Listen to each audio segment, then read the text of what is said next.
Sydney کے ساحل پر وہ شام محض ایک تہوار کی شام نہیں تھی، ایک ایسی شام تھی جس نے انسان، مذہب، قومیت اور بیانیے کے درمیان کھڑی سچائی کو بے نقاب کیا۔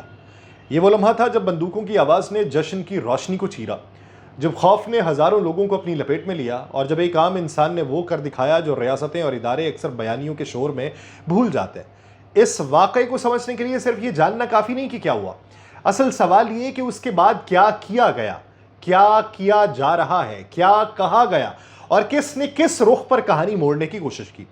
یہ حملہ سڈنی کی مشہور بونڈائی بیچ کے قریب ہوا ہے، ایک یہودی تہوار کے دوران، جہاں 1000 سے زائد افراد موجود تھے۔ شام کے 6:47 پہ فائرنگ شروع ہوئی۔ طویل ہتھیاروں سے مسلح حملہ آوروں نے اندھا دھند گولیاں چلائیں۔ بچے، بوڑھے، عورتیں، کوئی محفوظ نہیں رہا۔ 15 افراد مارے گئے، جن میں ایک 10 سالہ بچی بھی شامل تھی اور ایک برطانوی نیاد یہودی ربی بھی تھا۔ 27 افراد اسپتال پہنچے جن کی حالت نازک تھی، باقی شدید یا مستحکم حالت میں تھے۔ 2 پولیس اہلکار بھی زخمی ہوئے۔ یہ محض ایک حملہ نہیں تھا، یہ ایک اجتماعی صدمہ تھا۔ لیکن اس کے بعد کی کہانی کیا ہے، وہ آپ تک پہنچاؤں گا۔ آپ سب پر سلامتی ہو، میں یاسر رشید ہوں اور آپ دیکھ رہے ہیں سنو نیوز۔ ناظرین، اس پورے ہنگامے میں ایک منظر ایسا بھی تھا جس نے پوری دنیا کو چونکا دیا۔ سوشل میڈیا پر گردش کرنے والی ویڈیو میں ایک شخص دکھائی دیتا ہے جو ایک مسلح حملہ آور پہ جھپٹتا ہے۔ اس شخص کے پاس نہ کوئی اسلحہ ہے، نہ کوئی حفاظتی لباس ہے، صرف ایک فیصلہ تھا، اور اس شخص کا نام تھا احمد الاحمد، ایک پھلوں کی دکان چلانے والا 43 سالہ عام شہری جو اس روز محض کافی پینے آیا تھا۔ جب اس نے لوگوں کو زمین پہ گرتے، خون میں لت پت ہوتے دیکھا تو اس کا ضمیر خاموش نہیں رہ سکا۔ اس نے دور سے ایک حملہ آور کو درخت کے پیچھے چھپے دیکھا۔ اس لمحے میں اس نے جان بچانے کا نہیں بلکہ جان دینے کا فیصلہ کیا۔ وہ آگے بڑھا، حملہ آور پہ قابو پایا، اس سے ہتھیار چھیننے کی کوشش کی اور خود بھی گولیوں کا نشانہ بنا اور اسے ہتھیار چھین لیا۔ یہ وہ لمحہ تھا جہاں انسانیت نے مذہب، قومیت اور سیاست کو پیچھے چھوڑا۔ احمد الاحمد خود مسلمان ہے۔ اس کے والد نے ہی بتایا کہ اس نے ماضی میں پولیس اور سیکیورٹی فورسز میں خدمات سر انجام دے رکھی ہیں۔ اس کے اندر لوگوں کو بچانے کی ایک فطری جبلت موجود ہے۔ اس کے والدین نے اسے آسٹریلیا کا ہیرو کہا، وہ ہیرو جس نے اپنی جان خطرے میں ڈال کے دوسروں کی جان بچائی۔ اس کے بازو اور ہاتھ میں گولیاں لگیں مگر اس کے حوصلے میں کوئی کمی نہیں آئی۔ اس کی ماں نے کہا ہے کہ اس کا بیٹا نیکی کرنے والا ہے، وہ لوگوں کی جانیں بچا رہا تھا، خدا اسے نقصان نہیں پہنچائے گا۔ یہ وہ حقیقت تھی جس نے پورے بیانیے کو ہلا کے رکھ دیا، کیونکہ حملے کے فوراً بعد پہلی کوشش یہ کی گئی کہ مسلمانوں کو اجتماعی طور پہ مورد الزام ٹھہرایا جائے۔ سوشل میڈیا اور بعض عالمی حلقوں میں وہی پرانا فریم نکالا گیا، مگر جیسے ہی منظر سامنے آیا کہ حملہ آور کو روکنے والا خود مسلمان ہے تو یہ بیانیہ خود ہی زمیں بوس ہو گیا۔ یہی وہ مقام تھا جہاں کہانی کو بدلنا پڑا اور رخ پاکستان کی طرف موڑ دیا گیا۔ آسٹریلوی پولیس نے 2 افراد کو حملے کا ذمہ دار قرار دیا، ساجد اکرم اور نوید اکرم، ایک باپ ایک بیٹا۔ ساجد اکرم پولیس کی فائرنگ میں موقع پہ مارا گیا، نوید اکرم زخمی حالت میں گرفتار ہوا، اور میں اپنے گزشتہ ویلاگز کے اندر اس کا تذکرہ کر چکا ہوں کہ اس پہ فرد جرم عائد کیے جانے کی بات کی گئی ہے۔ مگر یہاں سے اصل سوالات شروع ہوتے ہیں، بغیر کسی مکمل تفتیش کے، بغیر پس منظر واضح کیے کچھ میڈیا حلقوں نے فوراً انہیں پاکستانی قرار دینا شروع کر دیا۔ حالانکہ اسی وقت آسٹریلوی حکام یہ کہہ رہے تھے کہ تحقیقات جاری ہیں، شناخت اور پس منظر کی تصدیق کا عمل مکمل نہیں ہوا۔ بعد میں یہ بات سامنے آتی ہے کہ ساجد اکرم جو ہے یہ برسوں سے، تقریباً 27 برس سے آسٹریلیا میں مقیم تھا، گن کلب کا رکن تھا، قانونی طور پہ 6 لائسنس یافتہ ہتھیار تھے، سب کچھ آسٹریلوی قانون کے مطابق اس کے پاس موجود تھا۔ یہاں سوال یہ نہیں کہ اس کے پاس ہتھیار کیسے آئے، سوال یہ کہ اس کے ذہن تک نفرت کیسے پہنچی جس نے ان ہتھیاروں کو استعمال کیا۔ مگر اس سوال پہ رکنے کی بجائے بیانیے کو پاکستان کے ساتھ جوڑنے کی جلدی دکھائی گئی، اور جو جلدی دکھائی گئی ہے اس میں بھارت ملوث تھا۔ اسی دوران ایک اور حیران کن پہلو سامنے آیا جب حملہ آور کے کولیگ سے منسوب بات سامنے آتی ہے کہ یہ بھارتی نیاد ہو سکتا ہے، لیکن اتنا ضرور ہوا کہ اس سب نے پہلے سے تیار شدہ کہانی میں خلل ڈال دیا۔ یہی وہ لمحہ تھا جب بھارتی سوشل میڈیا میں غیر معمولی بے چینی نظر آئی، الزامات کی شدت میں اضافہ ہونے لگا، ہر اس آواز کو دبانے کی کوشش کی گئی جو پہلے سے طے شدہ بیانیے سے مختلف تھی، اور اسی گھبراہٹ میں چیزیں سامنے آنا شروع ہو گئیں جس سے ان کا جو بیانیہ تھا اس کے غبارے سے ہوا نکلنا شروع ہو گئی۔ حملہ آسٹریلیا میں کیوں ہوا، یہ سوال بھی نظر انداز نہیں کیا جا سکتا۔ آسٹریلیا ایک ایسا ملک ہے جہاں مختلف قومیتیں ہیں، مختلف مذاہب ہیں اور کمیونٹیز ایک ساتھ رہتی ہیں، اور جہاں کسی ایک واقعے کو عالمی سطح پہ اچھالنا نسبتاً آسان ہو جاتا ہے، مگر اس میں اصل میدان امریکہ تھا، کیونکہ بیانیہ اگر واشنگٹن میں جم جائے تو دنیا بھر میں پھیلتا ہے۔ یہی وجہ ہے کہ سڈنی کے واقعے کے فوراً بعد امریکی میڈیا اور تھنک ٹینکس میں پاکستان کو جوڑنے کی کوشش نظر آئی، اور پاکستان نے فوری طور پہ سارے حقائق منظر عام پہ رکھ دیے۔ انہوں نے کہا جی بتایا جائے کہ کس ملک کا شہری ہے، کہاں کی شہریت اس کے پاس ہے، اس کے پیچھے کون ہے، آخری سفر اس نے کب کیا، سب کچھ ہمیں بتائے۔ اور یہ سب کچھ اس وقت میں بھی ہوا جب پاکستان عالمی سطح کے اوپر اپنے موقف کو مضبوطی سے پیش کر رہا ہے کہ وہ خود دہشت گردی کا شکار ہو چکا ہے، خاص طور پہ افغانستان کی سرزمین سے آنے والی دہشت گردی میں، جس میں گرفتاری بھی ہم کر رہے ہیں، سرحدی واقعات اور اعداد و شمار بھی دنیا کے سامنے رکھ رہے ہیں۔ یہی وجہ ہے کہ حالیہ جو برس ہیں اس میں بین الاقوامی سطح پہ پاکستان کی ساکھ میں بھی بہتری آئی ہے، فیٹف سے پاکستان نکلا ہے، انسداد دہشت گردی کے اقدامات کیے ہیں، بارڈر مینجمنٹ کیے، انٹیلیجنس تعاون کیا۔ یہ سب کچھ میں ریپیٹ کر رہا ہوں، اس کی بنیادی وجہ ہے گزشتہ ویلاگ میں یہ ساری باتیں میں اس میں کچھ کر چکا ہوں، احمد الاحمد کی بات اس میں اضافت کے طور پہ تھی، لیکن یہ ریپیٹ کرنے کا مقصد کیا؟ اب میں آگے لنک سٹیبلش کرتا ہوں کہ بنیادی طور پہ پاکستان کو مورد الزام کیوں ٹھہرایا گیا، ایسے واقعات کو پاکستان کے خلاف استعمال کرنے کی کوشش کیوں کی گئی۔ سڈنی کا واقعہ ایک کڑی ہے، مگر فرق یہ کہ اس بار سچ زیادہ دیر چھپا نہیں رہا۔ یہ واقعہ ہمیں یاد دلاتا ہے کہ دہشت گردی کا کوئی مذہب نہیں ہوتا، دہشت گردی کی کوئی قومیت نہیں ہوتی۔ اگر کوئی مذہب اس دن نمایاں ہوا ہے تو وہ انسانیت کا تھا، اور اس کی سب سے روشن مثال احمد الاحمد تھا، ایک مسلمان جس نے یہودیوں کی جان بچانے کے لیے اپنی جان داؤ پر لگائی، اور اس نے یہ نہیں دیکھا کس مذہب سے ہے، اس نے کہا انسان ہے، معصوم ہے، مظلوم ہے، ان کو بچا لو۔ یہی وہ حقیقت ہے جو ہر اس بیانیے کے منہ پر تماچا ہے جو نفرت، تقسیم اور الزام پہ کھڑا ہوتا ہے۔ سڈنی کے ساحل پہ بہنے والا خون کسی ایک قوم کا نہیں ہے، مگر اسے کسی ایک قوم کے کھاتے میں ڈالنے کی کوشش ضرور کی گئی ہے۔ یہی وہ مقام ہے جہاں صحافت، تحقیق اور ذمہ داری کی ازل آزمائش شروع ہوتی ہے، اور یہی وہ مقام ہے جہاں سچ چاہے دیر سے ہی صحیح آخرکار شور کے اوپر غالب آتا ہے۔ اس پوری کہانی کا ایک اور رخ بھی ہے جو سطح پہ نظر نہیں آ رہا، آپ کو بظاہر دکھائی نہیں دیگا۔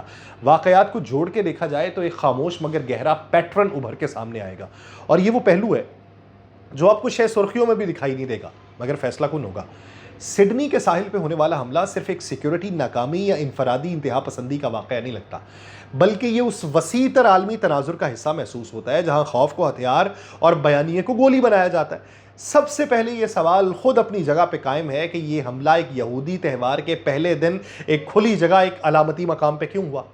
بونڈائی بیچ محض ایک ساحل نہیں ہے، یہ آسٹریلیا کی شناخت کا حصہ ہے، سیاحت، آزادی اور سماجی ہم آہنگی کی علامت ہے۔ ایسے مقام پہ، ایسے وقت پہ، ایسے ہجوم میں حملہ محض زیادہ جانی نقصان کے لیے نہیں ہوتا، بلکہ زیادہ نفسیاتی اثر کے لیے کیا جاتا ہے۔ یہ وہ پیغام ہوتا ہے جو صرف متاثرین کے لیے نہیں بلکہ ریاست، کمیونٹیز اور عالمی رائے عامہ کے لیے چھوڑا جاتا ہے۔ اسی پس منظر میں حملے کے فوراً بعد بیانیے کی رفتار غیر معمولی طور پہ تیز نظر آتی ہے۔ عام طور پہ ایسے واقعات میں ابتدائی دن، ابتدائی تفتیش، ابتدائی شواہد اور ابتدائی خاموشی کے ہوتے ہیں، مگر یہاں خاموشی کی جگہ ایک شور نے لے لی۔ یہ شور کسی ایک ملک سے نہیں اٹھا بلکہ مختلف سمتوں سے ایک ہی رخ میں بڑھتا گیا، اور یہی وہ مقام ہے جہاں یہ سوال جنم لیتا ہے کہ کیا یہ رد عمل خود واقعے سے زیادہ منظم تھا؟ ایک اور مخفی پہلو احمد الاحمد کے کردار سے جڑا ہے، ایک مسلمان، ایک سابق سیکیورٹی اہلکار جو بغیر کسی ہچکچاہٹ کے ایک یہودی تقریب میں لوگوں کو بچانے کے لیے آگے بڑھتا ہے۔ یہ منظر خود ان تمام بیانیوں کے لیے خطرہ ہے جو برسوں سے مغرب میں یہ تصور پختہ کرنے کی کوشش کر رہے ہیں کہ مسلمان دہشت گردی کے مسئلے کا حصہ ہیں اور یہ حل نہیں ہے۔ یہی وجہ ہے کہ اس کردار کو ہیرو ماننے کے باوجود اسے مرکزی بیانیے کا حصہ بنانے سے گریز کیا گیا۔